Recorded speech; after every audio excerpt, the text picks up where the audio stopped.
And a very warm welcome to the Barbecue Walk of Flame. In this series I've got some cracking recipes still to come, so be sure to hit that subscribe button, the notification bell, and you won't miss a thing. Today's recipe comes from two of my food heroes, Cy King and Dave Myers, better known as the Hairy Bikers.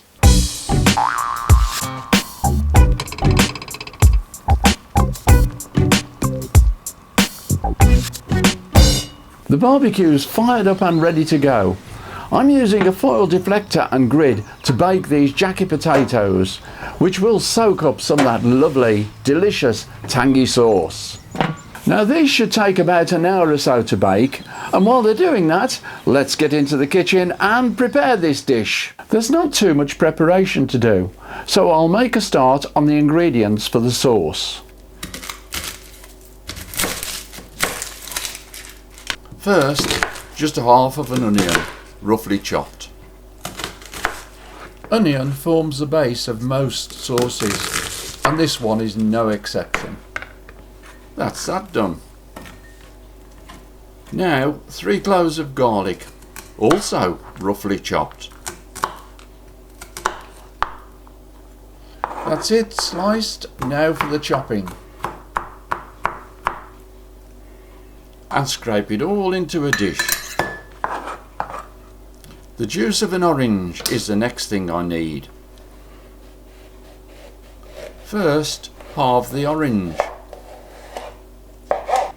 Using a juicer, give it all a really good squeeze and a twist around.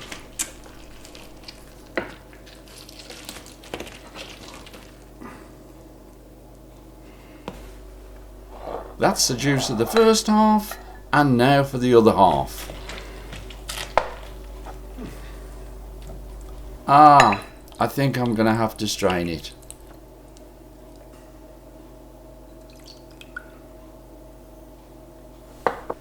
Just give it all a press down to get every little drop of juice.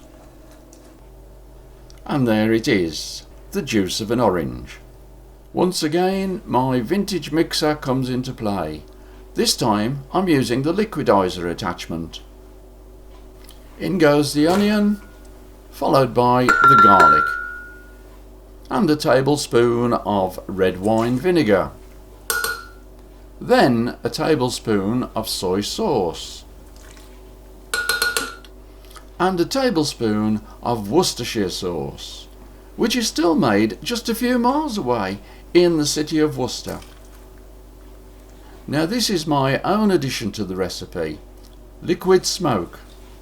1 tablespoon, just to give that hint of smokiness to the sauce. Last but not least, 1 tablespoon of tomato puree. On goes the lid, which should stop it ending up on the kitchen ceiling. Switch on and blend until you have a smooth paste.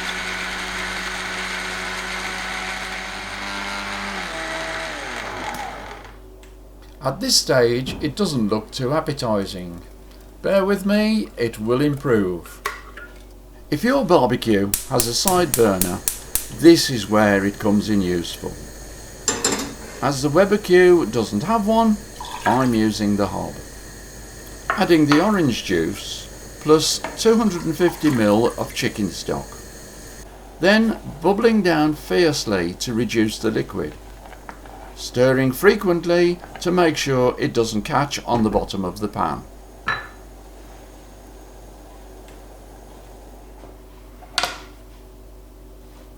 I have a lovely pork tenderloin from my butcher, which I'm cutting into slices about 2 centimeters thick.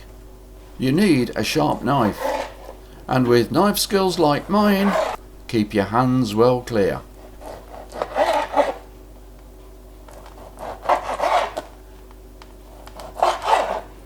With the meat at room temperature, rub with oil and season with salt and pepper. Turn the meat over and repeat.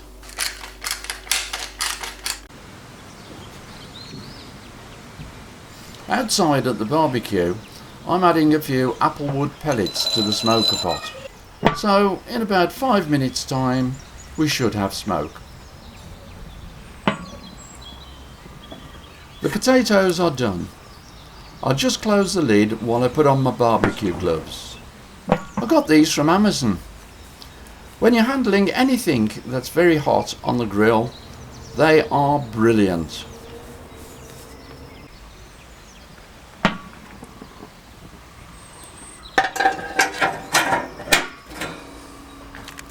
So it's the potatoes onto the warming rack, move the deflector and grid, turn on the small burner for direct heat cooking. Just transferring the sauce to my cast iron pan.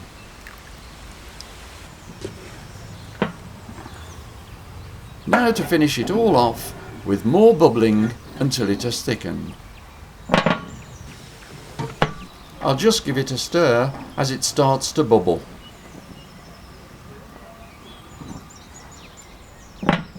I always like a beer when I'm cooking at the barbecue, and I can definitely recommend this one, Ghost Ship. This is the 0.5% low alcohol version, which I'm happy to say tastes just as good as the full strength brew. So if you're driving or you're off the alcohol, this is a really good one. Cheers.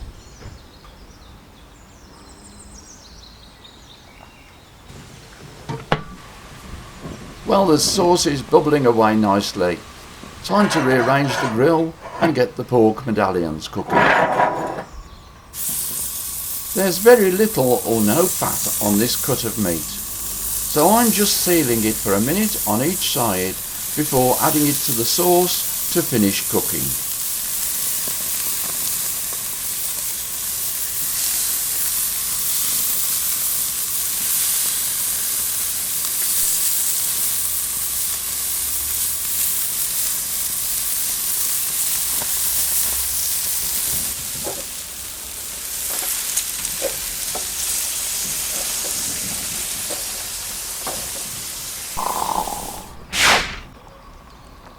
Believe me, the aroma coming from this grill is absolutely sensational. Okay, it's time to plate up.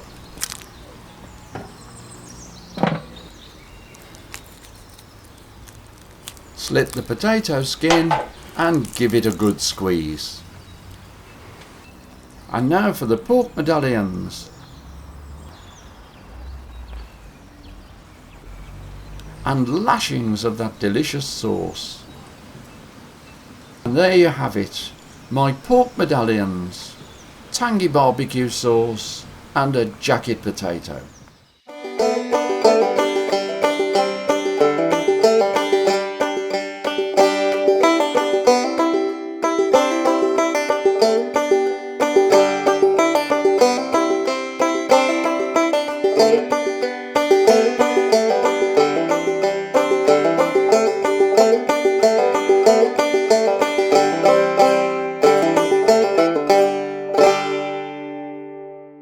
Try this recipe on your barbecue or in the kitchen and let me know how you got on in the comments section below.